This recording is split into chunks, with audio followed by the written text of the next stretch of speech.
경제가 이렇게 쉬울 수 없다. 경제가 이렇게 시원할 수 없다. 경제가 이렇게 색다를 수 없다. 경제직설 출발하겠습니다. 자, 오늘은 월요일인 만큼 최요한 경제평론가 그리고 김영롱 앵커와 함께하겠습니다. 어서 오세요. 안녕하십니까. 예, 안녕하십니까. 반갑습니다. 잘 지내셨어요? 네, 그럼요. 잘 지내셨어요. 너무나도 화기애애하게 잘 지내신 게 또 없는 동안 그러니까 섭섭하더라고요.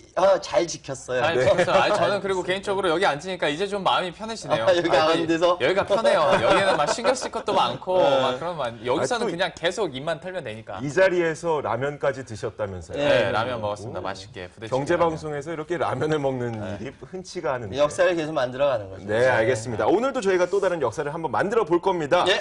자, 그럼 오늘 준비된 내용은 무엇인지 확인을 해볼까요? 화면으로 준비했습니다. 자, 오늘 저희가 준비한 내용은 바로 이것입니다. 절대 현혹되지 마라.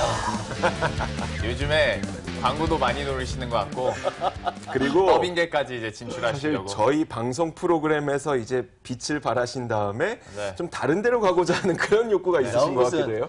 근데 진짜 여기서 절대 현혹되지 마라라는 네. 거는 우리 영화 곡성 네. 다 보셨죠? 아, 네. 영화 네. 곡성의 포스터에 있는 거지 않습니까? 네. 그거 얘기하지 않았지만, 즉 절대 현혹되지 않아야 될 것이 여러 가지 있겠지만 네. 그 중에 하나가 오늘 이야기할 주제라는 거죠. 그러니까 맞아요. 이게 네. 절대 현혹되지 마라 하면서 곡성에서 근데 미끼를 물어버렸잖아요. 미끼를 물어버렸죠. 근데 실제로 정말 현혹되지 마라라고 우리가 대주제를 정했는데도 불구하고 미끼를 많이 물고 있죠. 미끼를 많이 물고 있습니다.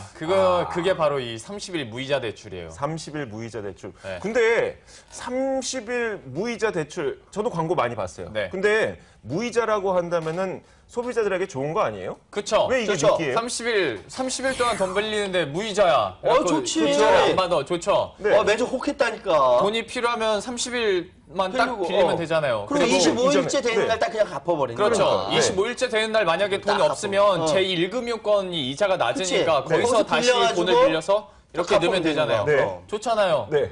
저도 이렇게만 알고 있었는데 네. 사실 세상에 공짜가 어디 있습니까? 그렇죠. 이 사람들이 자원봉사해 주려고 이렇게 자선단체가 아니잖아요. 당연하죠. 네. 함정이 있었어요. 그 함정이 함정이 있었다. 뭐냐면 제가 네. 지금부터 설명을 해드릴게요. 오늘 분위기 왜 이렇게 좋아요, 근데?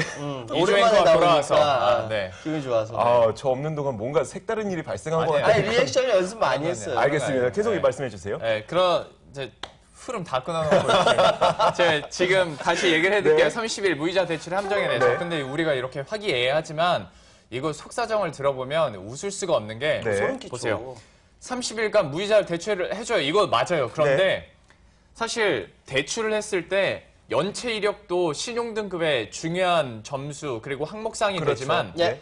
어디에서 빌렸느냐도 주요 포인트가 돼요. 맞아요. 그러니까 네. 대부업체에서 빌리는 순간 신용등급이 급락하기 시작하는 거예요. 음. 그러다 보니까 어우 소름 끼쳐. 30일 무이자를 받고 나서 네.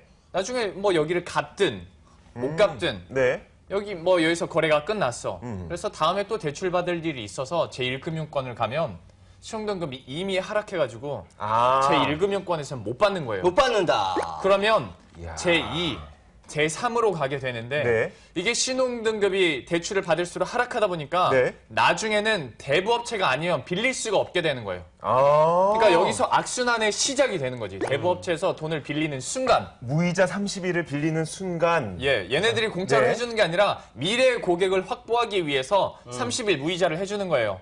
그래서 미끼를 던진 거고 네. 사람들은 30일 무이자. 30일 무이자라는 그 미끼를 덥석 문 겁니다. 얼마나 좋아요. 30일 동안 무이자로 돈 빌려주는데 네. 진짜로 무이자니까 무이자니까. 이거 틀린 말은 아니니까. 네. 그런데 여기에 내가 신용 조회를 하고 여기 대부업체에서 돈을 빌리는 순간 신용등급이 급락해서 네. 실제로 이제 제1이나 제2금융권에서는 못 받고 대부업체로 어. 갈 수밖에 없는 신용등급이 급락하는 사람들이 굉장히 많다고 하고요. 네. 이것 때문에 이제 미끼를 무는 분들이 굉장히 많은데 자, 이것도 좋아요.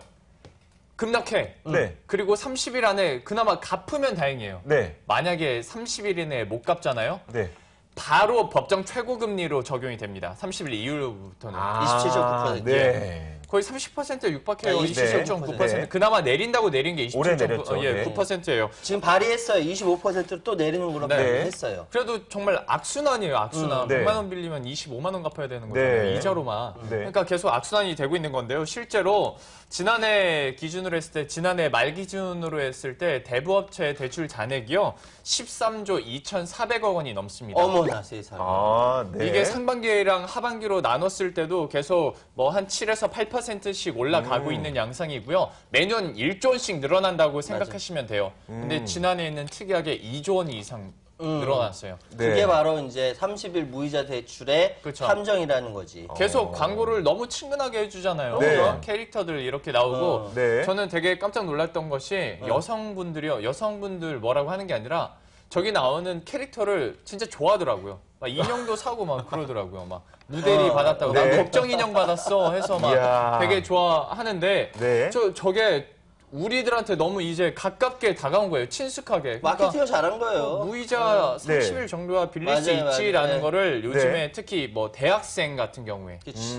그리고 경제 관념이 아직 확립되지 않은 분들 네. 혹은 급전이 필요한 사회 초년생 분들은 30일 무이자 너무 쉽게 빌리는 거예요. 와, 근데- 악순환의 그 족쇄가 채워지는 순간을 저렇게 광고상으로 봤을 때에는 그쵸. 너무나도 행복해 보이니까. 그죠, 행복해 보이죠. 30일 동안 무이자로 받으니 얼마나 네. 행복해. 근데 방금 광고에 딱 나왔었는데 그 위에 뭐라고 써 있습니까?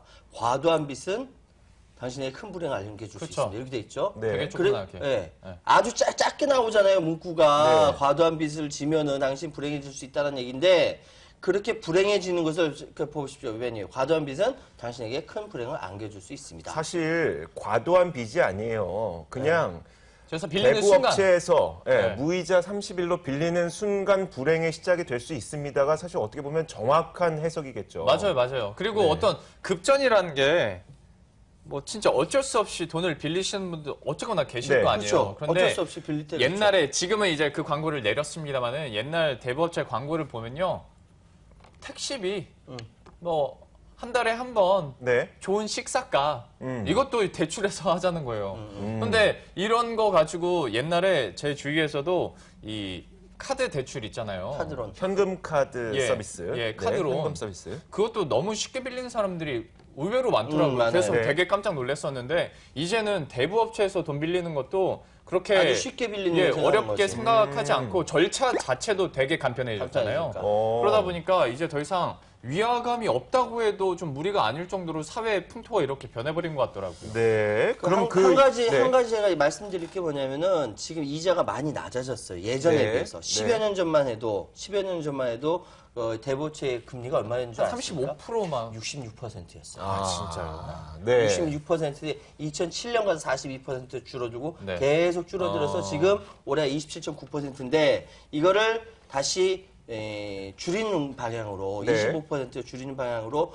법안을 발의를 했어요. 그럼 네. 동시에 지금 이야기 나오는 이 광고, 네. 30일 무이자 광고 네. 이거 금지하는 법도 발의가 그쵸. 됐습니다. 네. 그런데 그렇게 하나 저렇게 하나 어쨌든 30일 무이자 대출은 서민들에게 네. 그냥 혹하게 그냥 할 수 있는 거지만 거기에 물었다 하면은 신용등급이 하락되고 그쵸. 자칫 잘못하면 인생 전체를 다 저당 잡히는 이런 결과가 나올 수 있다는 네. 저 근데 이렇게 듣다 보니까 갑자기 그냥 개인적으로 궁금해지는 게 네. 좀 여쭤보고 싶어서 그러면 대부업체 최고 금리를 네. 네. 낮추면 네. 빌린 사람들은 좀 덜 하잖아요, 부담이. 네. 근데 낮추는 게 좋아요? 아니면 대부업체 그냥 거의 쳐다보지도 못하게 갑자기 이렇게 올려가지고 좀 그게 더 아니라 위화감을 조성시키는 게 나아요? 왜냐하면은 대부업체를 아예 없앨 수는 없어요. 그렇죠. 자본주의에서 아예 없앨 수 없잖아요. 네. 그 문제는 뭐냐면 대부업체에서 이렇게 지금 27.9%지 않습니까? 네. 가장 높은데 네. 이거 말고 네.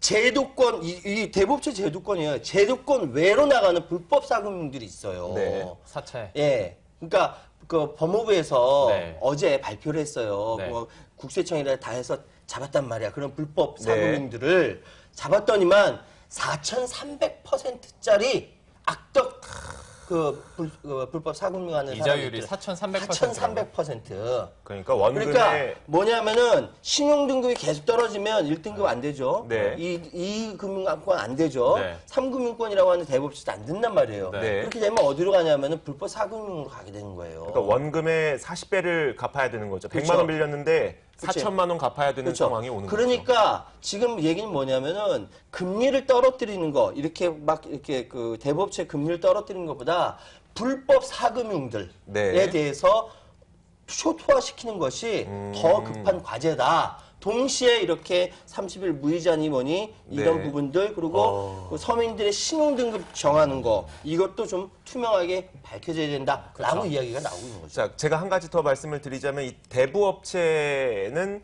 업체를 내기가 굉장히 쉽습니다. 네. 대법법 등록을 하기가 굉장히 쉽기 때문에 그런데 제가 길거리를 다니다 보면 이만한 명함 같은 종이에 네. 뭐 일수 혹은 일수. 대출 이런 많죠. 글들이 많아요. 있어요. 네. 그리고 뭐 밑에 뭐 최주임 010 뭐뭐뭐 이렇게 써 있는 것 네네네. 같은데 거기 보면은 오른쪽 상단에 공식 등록업체라고 적혀 있거든요. 네. 사실 공식 등록업체라고 하는 것이 진짜 뭐 공식적으로 우리는 금융권에 있습니다. 이게 아니라 대부업법 등록을 했다는 이야기예요. 네. 네. 그래서 어찌됐건 27.9%의 이 이자를 물어줘야 된다는 건데 공식 등록업체라고 하니까 아마 네.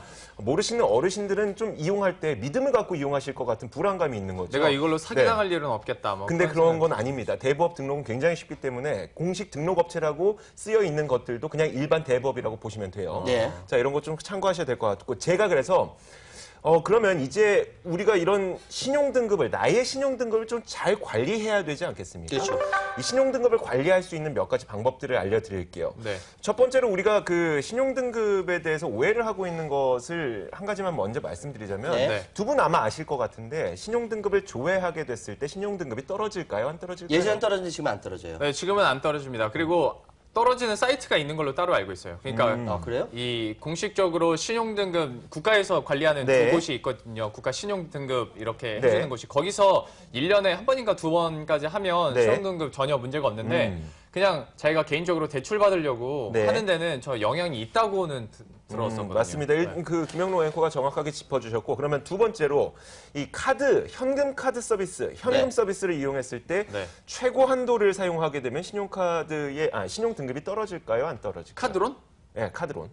떨어지지 않을까요? 떨어지지 않을까요? 그거는 사실 한도를 많이 쓴다고 해서 네. 최고 한도까지 쓴다고 해서 신용 등급이 떨어지는 건 아니고 문제는 카드론을 사용하기만 하면 그렇죠. 그치. 맞아요. 이것은 네. 그치. 이 단기 카드 대출로 이 평가가 되기 잡혀져. 때문에 네. 카드가 신용 등급이 떨어질 수가 있어요. 우리 네. 신용관리 10개만 말씀하시려는 거구나. 신용관리 이렇게. 10개명을 제가 좀 지금부터 짚어드리자면 여기에서 2번 그러니까 과다한 부채는 일부라도 상환해라. 그리고 다음 장 한번 보여주시면 6번이 있어요. 예.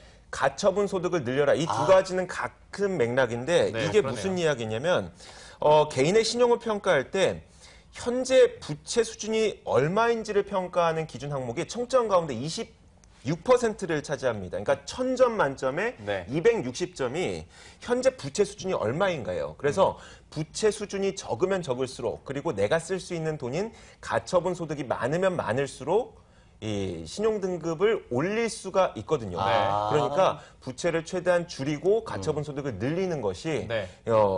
그 신용등급을 올리는데 유리하고 다시 한번 앞장을 다시 볼게요. 이 3번을 보면은 나에게 유리한 정보를 등록하라라는 항목이 있습니다. 이게 나에게 뭐냐면 유리한 정보. 예, 그게 이게 뭐예요? 굉장히 중요해요. 특히 신용 거래가 없었던 사회초년생들 네. 기본적으로 한 3, 4등급 이하에서 시작을 하거든요. 그렇겠죠? 신용 등급이 낮아서가 아니라 거래 정보가 없기 때문에 정보가 없어서. 그 신용 등급이 낮은 상태에서 출발을 하고 오. 어르신들도 신용 거래가 없을 수밖에 없어요. 이제 자신들이 갖고 있는 돈이 별로 없다 보니까 네. 신용 거래를 안 하게 되죠. 그러면 등급이 떨어지게 되는데 이런 분들은 공과금 네. 혹은 통신요금 예. 이런 것들을 6개월 이상 내가 연체하지 않고 잘 냈다라는 네. 증빙 서류를 신용평가 기관에 제출을 하게 되면 등급이 올라가니까 아, 그걸 알아서 해주는 게 아니에요. 이것도 그러니까 제출해야 되는구나. 어찌 보면 좀 그래요. 왜냐면 네. 연체하면 기가 막히게 떨어뜨리잖아요. 맞아요. 그렇지. 근데 잘 낸 거는 우리가 뭘 해줘야 해줘야 돼. 돼. 맞아요. 제출을 해야 돼. 아이, 세금 내는 시민으로서 참 진짜 이거 좀 씁쓸하다. 그런 것 같아. 그런데 이런 것들 있잖아요. 건강보험료 그리고 예. 국민연금, 예. 세금 납부 정보 이런 것들도 여러분들이 이 신용평가 기관 나이스 평가 정보, 그다음에 코리아 크레딧 뷰로 이런 데 있죠. 그런 데다 등록을 하시면 제출을 하시면 도움이 됩니다. 네. 한 가지 더 말씀드리자면 체크카드를 활용하시는 게 더 좋아요. 화이팅. 예. 네, 그렇죠. 신용카드보다도 네. 그렇죠. 체크카드를 활용하시는 게 좋은 이유가 신용카드는 어찌됐건 빚이에요. 빚이에요. 한 달의 빚이긴 네. 하지만 그러면 부채 한도가 늘어나고 그렇죠. 이것이 신용 등급을 떨어뜨리는 요인이 되기 때문에 네. 신용카드를 최대한 활용하시고 갚을 아니, 때 체크카드를 활용하시고. 체크카드를 활용하시고 신용카드도 근데 활용 잘하면 그럼요. 잘 계속 연체 없이 계속 잘 갚으면 맞아요. 이것도 상승 요인이 될 요거 수도 나중에 있다고 연말정산 하더라고요. 특집할 때 또 얘기하자. 자, 거기에다가 제가 두 가지만 더 말씀드리겠습니다.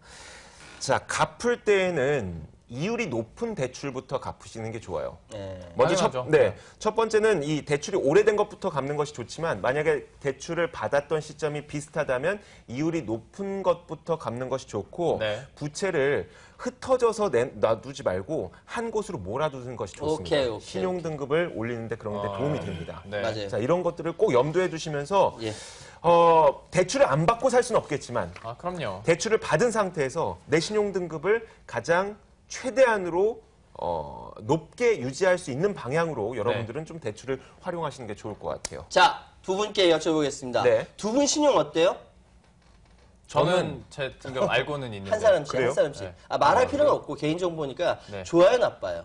저는 좋습니다. 좋아요. 저도 나쁘지 않은 나쁘지 편이에요. 않아요. 네. 저는 좋을까요, 나쁠까요? 애새 키우는 대한민국 평범한 직장. 그러니까 좋다의 아빠예요. 기준이 몇 등급부터 그치, 말씀하시는 그치. 거예요? 그게 문제지. 네, 네. 그래서 제가 오늘 지금 말씀드리려는 게 이런 거예요. 어떤 사람은 뭐 1, 2등급이 돼야 신용이 좋다. 네. 아니면 어떤 사람은 3, 4등급만 돼도 신용이 나쁘지 않다라고 네. 생각하잖아요. 네. 네. 그런데 어쨌든 지금 중요한 것은 소득이 적거나 네. 신용이 낮을 때는 네. 어쩔 수 없이 서민금융상품을 사용할 수밖에 없어요. 당연하죠. 그냥 서민금융상품이 있는데 그걸 모르고 네. 대부업체를 찾아간단 말이야. 맞아요. 여자친구 백 사준다, 명품 백 사준다고 네. 그 대부업체에 가가지고 돈 빌리는 젊은 친구들이 있어요. 경험담인가요? 난 그런 적 없어요. 네. 이미 여자친구가 아니라 와이프인데. 네. 네. 저는 신용이 그다지 내 나이대에 비해서 빚이 별로 없어요. 내 나이대에 비해서. 네. 우와. 갑자기 거기다가 지금 맨날 쓰는 게 신용카드가 아니라 체크카드예요. 그런데 아, 역시. 이렇게 빚이 없으시고 네. 그리고 신용카드를 사용하지 않으시고 네. 이 말 자체가 신용거래가 많지 않다는 거기 때문에 그렇지, 그렇지. 이것도 신용등급이 내가 그걸 얘기하려는 네. 거야. 아. 나이가 어느 정도 되면은 신용을 쌓는 것이 유리한 거예요. 맞아요. 네? 네. 그래서 무조건 사용하지 않는 것이 좋은 게 아니라 네. 그럼 내가 이제 술도 잘 많이 마시구나 술은. 그리고 이제 뭐 도박을 하나 골프를 하나 뭘 하나 네. 쓰는 돈이 별로 없으니까 네. 대체적으로 이런데 그래서 내가 지금 말씀드릴 거는 무조건 대부업체 가지 말고 네. 서민 금융상품이 있으니까 이걸 활용하시라라고 하려고 말씀을 드리는 거예요. 네, 맞아요. 내 소득이 적거나 신용이 낮다. 그럼 뭐가 있냐? 새희망 홀씨, 햇살론 그리고 미소금융. 미소금융이 있습니다. 이거 비슷비슷하잖아요. 네. 새희망 홀씨 딱 이렇게 핵심만 탁탁하게 해서 말씀드릴게요. 네. 새희망 홀씨는 뭐냐면은 신용 등급별로 최대 2천만 원 빌릴 수가 있어요. 네.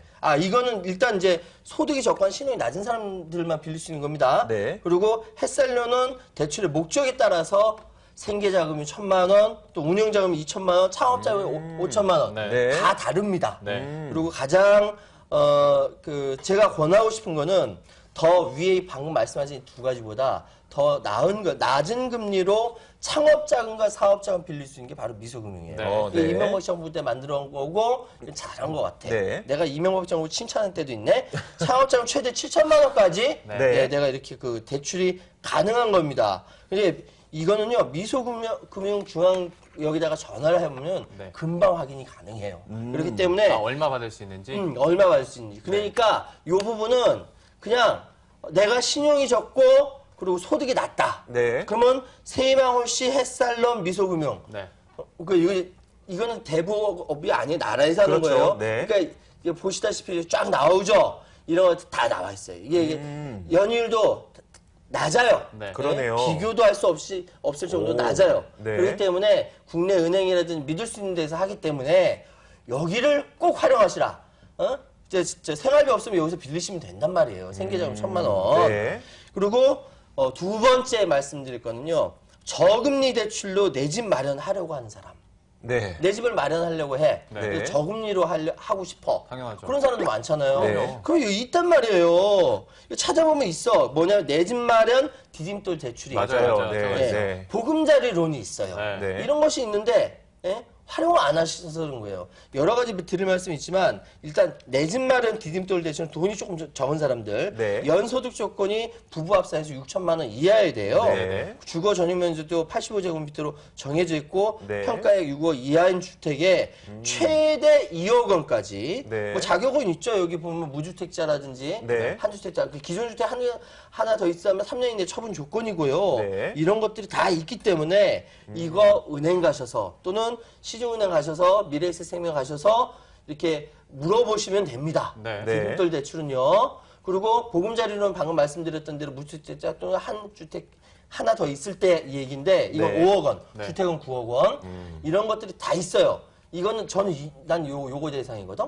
그래서 시중은행이나 저축은행, 보험사들에게서 가능합니다. 이게 네. 한국주택금융공사에서 확인이 가능해요. 예. 지금 나라에서 하는 거기 때문에 전화로 내 상황 얘기하고 이게 뭐야 상담원이랑 상담하시면 되는 거야. 좀 안 되더라도. 네. 그리고 마지막으로 네. 이게 제일 필요한 부분인데 뭐냐면 네. 대출 상환이 지금 힘든 사람 대부업체에서 돈을 빌렸는데 네. 대출 상환이 힘들어. 네. 그러면 나라에서 이걸 위해서 바꿔드림론이라는 것과 프리워크 아웃이 있어요. 네. 네. 그냥 지금 막 대부업체로부터 스트레스 받으시는 분 여기 전화하셔서 내 상황이 이렇습니다. 저 예쁜 캐릭터한테 속아서 이렇게 됐어요. 하고 네. 이야기를 하세요. 그래서 논의를 하십시오. 자, 캐피탈이나 대부업체에서 연 20% 이상의 고금리 대출을 받으신 분들은요. 바꿔드리면 꿈을 바꿔줄 수 있어. 네. 꿈 못 꾸던 걸 꿈을 바꿔서 드릴 수 있다면 가입할 바꿔드리면 수 있게 해준다는 그렇죠. 거죠. 국민행복기금의 보증을 통해서 네. 이전과 비교할 수 없이 6.5에서 10점 얼마 쌉니까? 이전보다 비교할 수도 없죠. 이렇게 바꿔줄 수 있고요. 프리워크아웃은 뭐냐면 도저히 내가 지금 상황에 연체가 발생하고 있다. 네. 근데 힘들다. 힘들다. 31초가 90일 미만의 단기 연체자에게는 네. 이게 상한기가 연장하고 이자를 낮춰줄 수가 있는 부분이 있단 말이에요. 채무를 조정해 준단 말이지. 네. 그러니까 더구나 개인 워크아웃과 달리 신용정보의 기록이 되지 않는 것이 프리워크아웃이에요. 네. 이렇게 좋은 제도들이 이렇게 이미 나라에서 쫙 마련을 해놨어요. 물론 아까 우리 둘이 이제 서로 이야기하다가 세금 내는 시민으로서 왜 이러냐라고 얘기했지만 네. 그럼에도 불구하고 나라에서는 이렇게 우리 그 시민들을 위해서 국민들을 위해서 정보를 다 주고 있으니까 인터넷에 한번 쳐보세요. 네. 다 나옵니다. 예. 자, 다시 한번 말씀드릴게요. 일단 국가에서도 신용평가, 개인들의 신용평가를 관리하는 것, 잘 관리하는 게 굉장히 중요합니다. 만약에 뭐 파산을 하게 되는 개인들이 많이 발생한다거나 그러면은 금융권의 그런 위기까지도 갈 수가 있는 것이기 때문에 그렇죠. 굉장히 관리를 하기 위해서 열심히 노력을 하고 있고 그의 어떤 수단으로 여러 가지 대출 상품들이 있으니까 제가 다시 한번 불러드릴게요. 지금 받아 적을 준비하시길 바랍니다. 일단 생활 자금이 필요하신 분들은 국가에서 이 출시를 해놓은 햇살론과 새희망홀씨 예. 그리고 미소금융 네. 이용하시면 되고 주택담보대출을 빌리고 싶으신 분들은 디딤돌 대출과 보금자리 론 이용하시면 됩니다. 또 대출 상환이 어려우신 분들은 바꿔드림론과 프리워크아웃 제도를 이용하시면 됩니다. 자, 그리고 한 가지만 더 말씀드리자면 서민금융상품들 방금 말씀드렸던 햇살론, 새희망홀씨, 미소금융 이런 것들도 상환을 잘 하시면 이것도 신용등급 상향에 가점이 도움이 있으니까 그렇죠. 잘 갚으면 맞아요. 네, 잘 갚으면 도움이 되니까 이런 것들도 이용하시면 될 것 같아요. 혹시 뭐 하고 싶은 말씀 있으셨어요? 있었는데요. 시간이 없어서 그냥 스킵하겠습니다. 알겠습니다. 자, 이제 좀 결론을 내려보겠습니다. 네. 30일 무이자 대출 정말 함정이었다는 것을 우리가 알게 됐는데 자, 먼저 최평님 어떤 식으로 말씀해 주시겠어요? 나폴레옹이 이런 얘기를 했습니다. 나폴레옹 오네요. 이제. 네. 약속을 지키는 최선의 방법은 약속을 하지 않는 것이다. 아, 감이 옵니다. 딱 맞네요. 아주 네. 아주 심플하게. 근데 현재 대한민국에서 정상적으로 이렇게 사회생활 하는데 소위 얘기해서 신용도 약속이거든요. 그렇죠. 그러니까 안 지킬 수 없다. 그러니까 약속을 안 할 수 없는 부분이에요. 네. 그렇기 때문에 이것이 대출이든 신용이든 뭐든 약속은 지켜야 돼. 네. 뭐냐? 제가 오늘의 한마디. 공짜 점심은 없다. 공짜 대출도 없다. 예. 네. 역시 경제학 용어를 이렇게 스무스하게 집어넣으시면서 공짜 대출도 없다까지 요즘에 나폴레옹 얘기가 어떻게 경제학이 되고 엄청 얘기를 어쨌든, 해. 예. 공짜 점심은 없다. 경제학에서 네, 맞아요. 맞아요. 일상에서 많이 예, 쓰는 배우는 말이죠. 거니까. 네. 예. 김영롱 아, 앵커 재밌었습니다. 말씀해 주세요. 저는 제 결론지설은 갚아도 문제, 못 갚으면 더 문제라고 네. 해봤는데요. 아, 네. 사실 이게 갚아도 신용등급 하락하니까 문제고요. 여기에 못 갚으면 진짜 법정 최고금리 꾸역꾸역 다 내면서 신용등급까지 떨어지는 거 아니에요? 난리가 나죠. 네. 그러니까 저도 진짜 아예 좀 안 빌리셨으면 좋겠어요. 그게 가장 좋고 어쩔 수 없이 빌리신 분들이라면 좀 빨리 갚아서 이렇게 좀 정부 도움을 받아서 갈아타기를 하는 게 낫지 않을까라는 생각을 해봅니다. 네, 알겠습니다. 저는 이런 생각이 들었습니다. 우리 연말정산할 때 굉장히 꼼꼼하게 하잖아요. 네. 그렇죠. 그런데 신용등급 관리는 그렇게 꼼꼼하게 하는 것 같지가 않더라고요. 네. 그래서 저의 한마디는 연말정산처럼 신용등급 관리도 꼼꼼히. 그러니까 신용등급 관리만 잘하더라도 여러분들은 등급을 올려서 훨씬 더 낮은 이자를, 훨씬 더 적은 이자를 낼 수도 있고요. 여러 가지 좋은 점들이 많으니까 국가가 제공하는 여러 개의 이런 상품들을 이용하시는 것이 좋을 것 같습니다. 신용등급 관리가 돈을 버는 거예요. 맞아요. 생각해 보면. 네. 부자 될 수 있어요. 그럼요. 네, 맞아요. 그러다 경제학에서 보니까. 신용이 돈이라고 말하죠. 하하, 예, 네. 그렇더군요. S대 지금 알겠습니다. 경제학과를 다니고. 네. 네. 대학원을 네. 알겠습니다. 자, 이렇게 오늘 시간 마무리 짓도록 하겠습니다. 경제직설 시간이었고요. 최완 경제평론가 그리고 김영롱 앵커 수고하셨습니다. 고맙습니다. 수고하셨습니다. 수고하셨습니다.